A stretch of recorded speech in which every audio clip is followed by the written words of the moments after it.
हमारे इस channel प्रकर्ष classes में आप सभी का स्वागत है। आज हम इस वीडियो में केंद्र राज्य संबंधों के पहले भाग अर्थात केंद्र राज्य विधायी संबंधों के ऊपर चर्चा करेंगे। विधायी संबंध कौन कौन से हैं ये हम देखेंगे। विधायी संबंधों से संबंधित संविधान के प्रावधान देखेंगे। तो आइए शुरू करते हैं हमारा ये लेक्चर। केंद्र और राज्यों के बीच तीन प्रकार के संबंध है: विधायी, प्रशासनिक और वित्तीय। इस वीडियो में हम समझेंगे केंद्र राज्य के मध्य विधायी संबंध कौन से हैं, विधायी संबंधों से संबंधित क्या क्या संविधान के प्रावधान हैं। तो सबसे पहले थोड़ा सा परिचय लेते हैं। अमेरिका के संविधान के विपरीत, जिसमें केवल केंद्र सरकार की शक्तियों का तो स्पष्ट वर्णन किया गया है, लेकिन अवशिष्ट शक्तियां राज्यों को दी गई है। ये अमेरिका के संविधान की व्यवस्था है।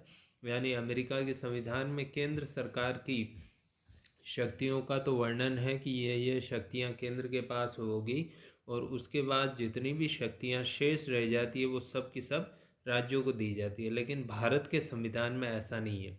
भारत के संविधान में 7वीं अनुसूची में 3 सूचियां बनाई गई है, और इन 3 सूचियों में केंद्र सूची या संघ सूची, राज्य सूची और समवर्ती सूची, 3 सूचियां बना के शक्तियों का बाकायदा स्पष्ट विभाजन किया गया है। तो हम देखते हैं भारत के संविधान में केंद्र व राज्यों के मध्य शक्तियों के वितरण की स्पष्ट और सुनिश्चित व्यवस्था की गई है।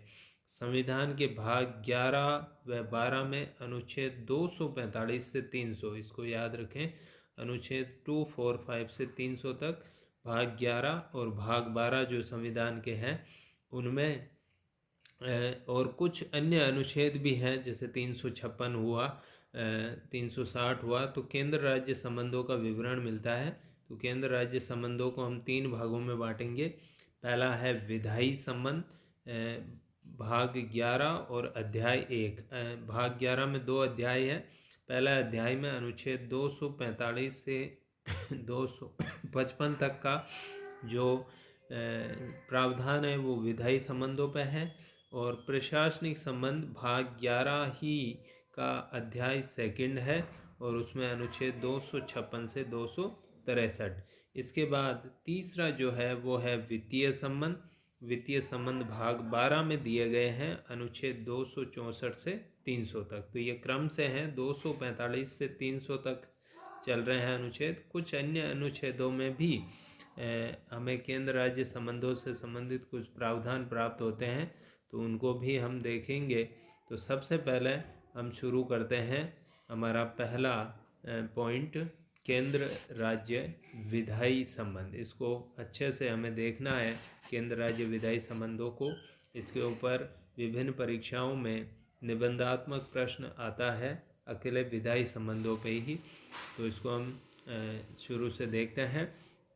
पहले देखें कि विधायी संबंध का आशय क्या। विधायी संबंध का सिंपल मतलब है कि शासन के जितने भी विषय हैं, विभिन्न विषय हैं, उन पे कानून बनाने की शक्ति कहाँ पर है। यानी कानून बनाने की शक्ति क्या संघीय संसद के पास है, या राज्यों की जो विधायिकाएं हैं उनके पास है, या दोनों के पास है।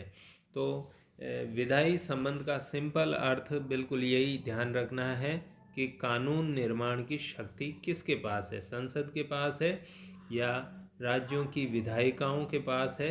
विधानमंडल के जो 2 भाग है, विधान परिषद और विधानसभा, उनके पास है, या फिर दोनों के पास है।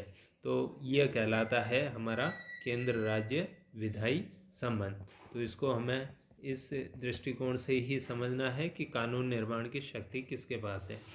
इस दृष्टि से संविधान की 7वीं अनुसूची, ये याद रखना है, 7वीं अनुसूची में 3 सूचियों का वर्णन किया गया। अभी हमने देखा अमेरिका के संविधान में इस तरह की व्यवस्था नहीं है। अमेरिका के संविधान में केवल संघ सूची बनी है, और बाकी की जितनी भी शक्तियां हैं शासन की, वो सब के सब राज्यों को दी गई है। लेकिन हमारे संविधान में 7वीं अनुसूची बनी है, उसमें 3 सूचियां बनाई है। 3 सूचियां कौन सी है? पहले है संघ सूची, यानी इसमें केंद्र सरकार को जो शक्तियां प्राप्त हैं उनका वर्णन है। फिर है राज्य सूची, जिसमें राज्यों की सरकारों को या राज्यों की विधायिकाओं को जो शक्तियां प्राप्त हैं उनका वर्णन है कानून निर्माण की। और समवर्ती सूची, समवर्ती सूची में दोनों ही यानी संसद और राज्यों की विधायिकाओं की कानून निर्माण की शक्ति का वर्णन दिया गया है। तो एक एक को हम देखते हैं वन बाय वन। सबसे पहले लेते हैं संघ सूची। संघ सूची में क्या है? इस सूची में राष्ट्रीय महत्व के, पूरे राष्ट्र के महत्व के जो विषय हैं उनका समावेश किया गया है, जिन पर संसद को कानून निर्माण का अधिकार है। तो इसमें कानून निर्माण का अधिकार संसद को है। इसमें ये पूछा जाता है कि इस सूची में कितने विषय हैं। तो देखिए, मूल रूप से इस सूची में 97 विषय थे। स्टार्टिंग में जब ये सूची बनी तो इसमें 97 विषय थे, जो बाद में बढ़ाकर 100 कर दिए गए। ठीक है, 97 से चले थे और पहुंचा दिया इनको 100 के बाद फिर वापस 101वां संविधान संशोधन हुआ 2016 में, जो जीएसटी से संबंधित है, आप जानते हैं। उसके द्वारा विषय फिर कम करके कर दिए गए 98। तो यदि यह पूछा जाए कि आज कितने विषय हैं, तो इसमें है 98। ये पूछा जाए कि मूल रूप से कितने विषय थे, 97। तो ये 97 से हुए 100 और 100 से फिर वापस हो गए आपके 98। 98 होने का कारण है 101वां संविधान संशोधन जो 2016 में किया गया था। कई बार परीक्षाओं में, लिखित परीक्षाओं में या ऑब्जेक्टिव परीक्षाओं में भी इससे संबंधित विषय पूछे जाते हैं कि इनमें कौन कौन से विषय हैं। तो आप देखिए, इसके कुछ प्रमुख विषय, वैसे तो 98 विषय हैं, लेकिन हम कुछ प्रमुख विषय देखते हैं। रक्षा, डिफेंस जो है केंद्र का है। राष्ट्रीय महत्व के जो भी विषय हैं, जिनका पूरे राष्ट्र पे प्रभाव पड़ता है, उन विषयों को। विदेश से संबंधित, रक्षा और विदेश दोनों उसमें। युद्ध और संधि के विषय हैं। नागरिकता, अभी आपने देखा होगा सीएए जो सिटीजनशिप अमेंडमेंट एक्ट पारित हुआ, वो केंद्र सरकार ने ही किया, तो नागरिकता केंद्र का विषय है। उसके उपरांत आता है रेलवे। रेलवे जो है केंद्र का विषय। बंदरगाह जो है केंद्र का विषय है। डाक और तार, पोस्ट एंड टेलीग्राम केंद्र का विषय है। टेलीफोन केंद्र का विषय है। बैंक, बीमा ये केंद्र के विषय हैं। और मुद्रा निर्माण, मुद्रा यानी हमारी जो करेंसी है, नोट और सिक्के हैं, उसका निर्माण करना भी केंद्र का विषय है। तो बड़े ही प्रमुख विषय जो है, राष्ट्रीय महत्व के जो विषय हैं, उनकी कुल संख्या 98 है। ये संघ सूची में सम्मिलित है। उसके बाद आती है आपकी राज्य सूची। राज्य सूची में प्रांतीय महत्व, राज्य स्तर के महत्व के जो विषय हैं उनका समावेश किया गया है, जिन पर राज्य की विधायिकाएं कानून बना सकती है। तो संघ सूची पे संसद बनाती है, राज्य सूची पे राज्यों की विधानसभाएं और विधान परिषद मिलकर कानून बनाती है। मूल रूप से इस सूची में 66 विषय थे, जो बाद में घटाकर 61 कर दिए गए। 101वें संविधान संशोधन 2016 द्वारा इनको 59 कर दिया गया। तो ये बड़ा महत्वपूर्ण है। कुल मिला के स्टार्टिंग में विषय 66 थे, फिर कर दिया 61, और उसके बाद जो संविधान संशोधन हुआ उसके माध्यम से और घट गए और ये रह गए 59। तो विषयों की संख्या आज की तारीख में 59 है, और स्टार्टिंग में जो था वो था 66। तो ये याद रखना है, पूछने लायक है। अब इसके भी कुछ उदाहरण देखें। कई बार प्रश्न आता है जिसमें 3 विषय राज्य सूची के और एक संघ सूची का डाल देते हैं, या 3 विषय संघ सूची के और एक राज्य सूची का डाल देते हैं। तो ये देखिए, पुलिस, न्याय, जेल, स्थानीय प्रशासन यानी आपकी जो पंचायतें और नगर पालिकाएँ हैं वो, सार्वजनिक स्वास्थ्य, कृषि, सिंचाई आदि जो विषय हैं ये इसमें सम्मिलित हैं। इसके बाद तीसरी सूची आती है समवर्ती सूची। समवर्ती सूची में जो संघीय और प्रांतीय दोनों के महत्व के हैं, यानी जो संघ सरकार के राष्ट्रीय स्तर के महत्व के भी हैं और राज्यों के महत्व के भी हैं, ऐसे विषयों को समवर्ती सूची में डाला गया है। तो जिन पर कानून निर्माण का अधिकार संसद के पास भी है और राज्यों की विधायिकाओं के पास है, यानी दोनों उस विषय पर कानून का निर्माण कर सकती है। लेकिन यदि दोनों द्वारा निर्मित कानूनों में किसी प्रकार का विरोधाभास हो, यानी कोई प्रावधान हो या पूरा का पूरा कानून ही एक दूसरे के विरुद्ध हो, तो फिर किसका कानून मान्य होगा? संसद का। ये महत्वपूर्ण बात है कि दोनों के कानूनों में किसी प्रकार का विरोधाभास होने पर संसद का कानून मान्य होगा। और उसके उपरांत देखिए, इस सूची में जो विषय थे वो स्टार्टिंग में थे 47, जिसको बाद में संशोधित करके कर दिया गया कितना? 52। तो आज की तारीख में इसमें 52 विषय है, स्टार्टिंग में 47 थे।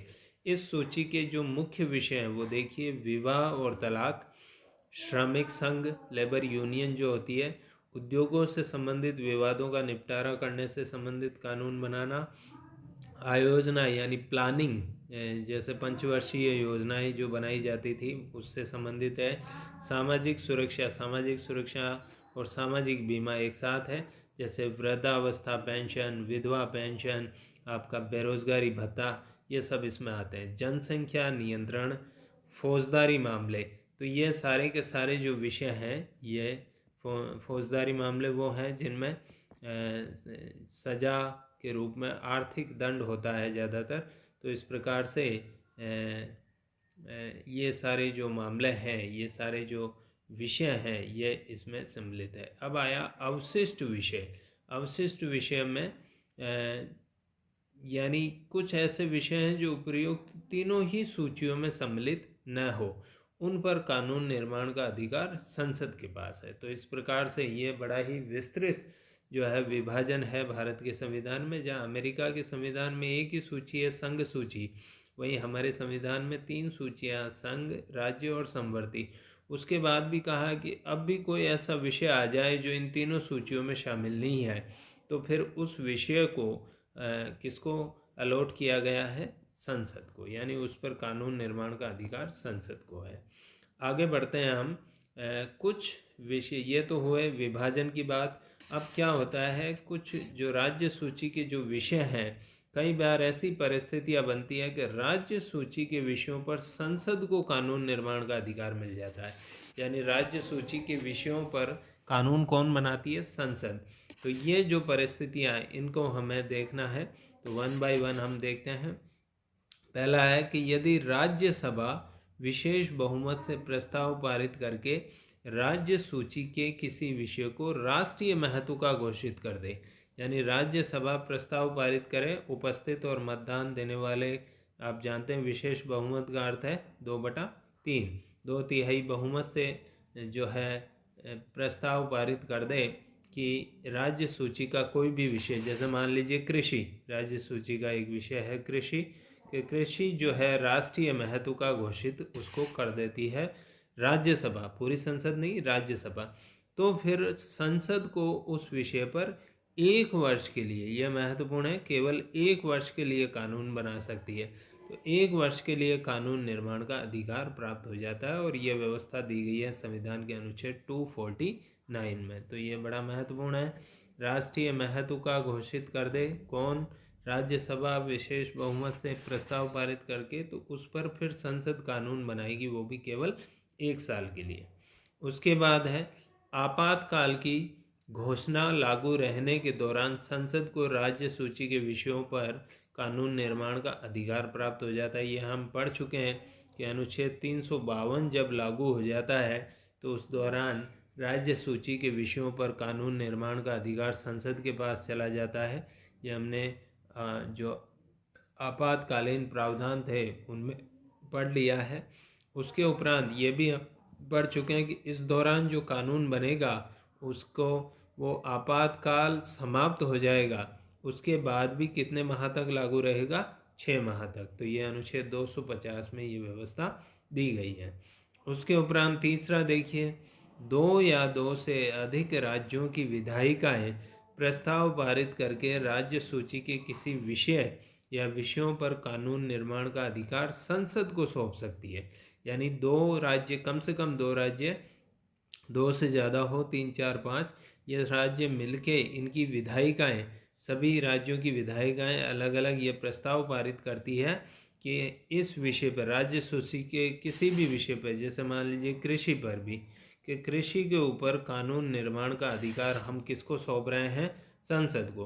तो फिर उन राज्यों के लिए, सबके लिए नहीं, जिन्होंने प्रस्ताव पारित किया उनके लिए, उन राज्यों के लिए कानून फिर उस विषय पर कौन बनाएगी? संसद।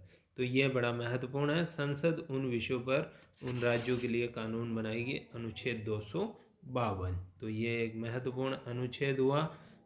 3 आप देख चुके हैं अभी तक। 3 में एक बार फिर जल्दी से देखें कि पहला है राज्यसभा राष्ट्रीय महत्व का घोषित कर दे, दूसरा है कि आपातकाल लागू हो तब, और तीसरा है कि राज्यों की विधायिकाएं प्रस्ताव पारित कर दें कि हमारे लिए कानून संसद बनाएगी।